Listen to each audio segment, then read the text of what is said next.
संसार में जितनी भी भाषाएं बोली जाती हैं, इन सभी भाषाओं में यदि सबसे कठिन कोई भाषा है, उस भाषा का नाम है हिंदी और संस्कृत। हिंदी और संस्कृत ही सबसे कठिन भाषाएं हैं, बाकी संसार की सारी भाषाएं सरल हैं। और हिंदुस्तानी तो फिर भी इंग्लिश धड़ल्ले से बोल लेते हैं, पर अमेरिका का आदमी मर जाएगा, हिंदी नहीं बोल पाएगा। हम लोग तो हिंदुस्तानी में हमारे 5-5 साल के बच्चे फर्राटे इंग्लिश बोल रहे हैं। हमारे भारत के 5 साल का बच्चा बढ़िया इंग्लिश बोल रहा है। उनकी भाषा को कॉपी करना हमारे तो 5 साल के बच्चे कर ले रहे हैं, पर हमारी भाषा को कॉपी उनके बाप दादे नहीं कर पाएंगे। अभी ट्रंप आए थे यहाँ, विवेकानंद बोलते नहीं बना उनसे हिंदी में। अमेरिका के राष्ट्रपति से विवेकानंद का नाम ठीक से बोलने नहीं आया।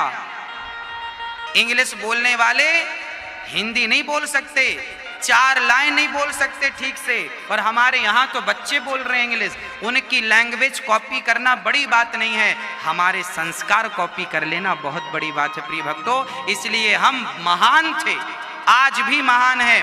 सारी दुनिया को सिखाने वाला कोई रहा है, मार्ग दिखाने वाला कोई रहा है, तो केवल भारत रहा।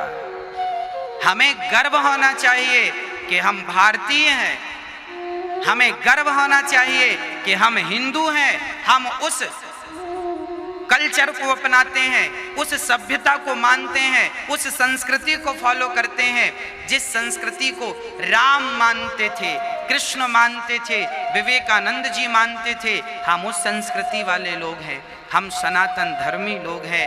हाँ, धरा ये जिस पर घूम रही, हम उसी केंद्र के बिंदु हैं। गर्व से कहो हम हिंदू हैं, हम हिंदू हैं, हम हिंदू हैं।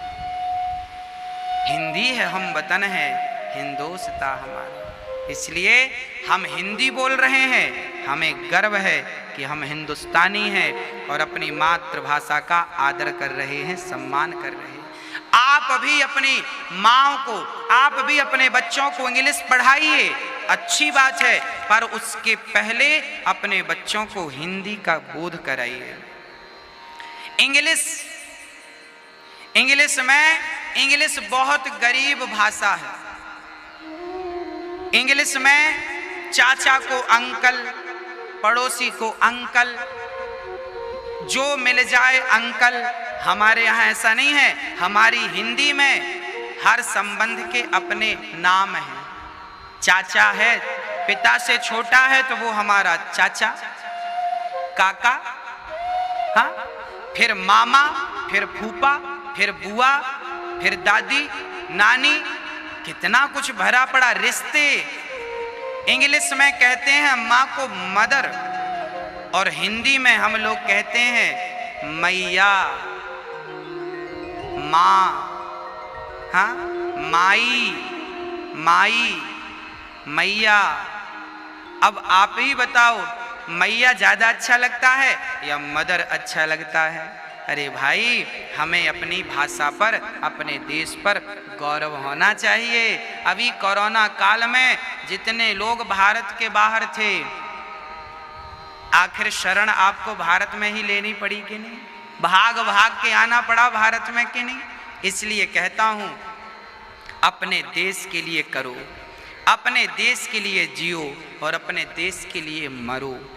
अपनी मिट्टी से प्यार करो, जो करना है अपने वतन के लिए करो। आज हमारे देश का वैज्ञानिक यदि नासा चला जाए, अमेरिका चला जाए और वहां के लिए कोई सैटेलाइट बनाता है या मिसाइल बनाता है, तो बनाएगा तो भारत का, दिमाग तो भारत का था। चूंकि नासा में बनाया तो वो प्रॉपर्टी तो नासा की हो गई ना, अमेरिका की हो गई। और वही यदि हमारे देश का वैज्ञानिक यदि भारत में काम करता तो वो हमारी हो।